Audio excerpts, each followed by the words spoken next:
श्रियकान्ताय कल्याणनिधये निधयेऽर्तिनाम् श्रीवेङ्कटनिवासाय श्रीनिवासाय मङ्गलम् लक्ष्मी सविभ्रमालोकसुभ्रूविभ्रमचक्षुषे चक्षुषे सर्वलोकानां वेङ्कटेशाय मङ्गलम् श्रीवेङ्कटाद्रिशृङ्गाग्रमङ्गलाभरणाङ्गये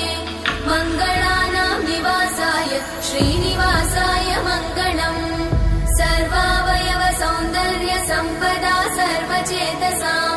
सदा सम्मोहनायास्तु वेङ्कटेशाय मङ्गलम् नित्याय निरवध्याय सत्यानन्दचिदात्मने सर्वान्तरात्मने श्रीमद् वेङ्कटेशाय मङ्गलम्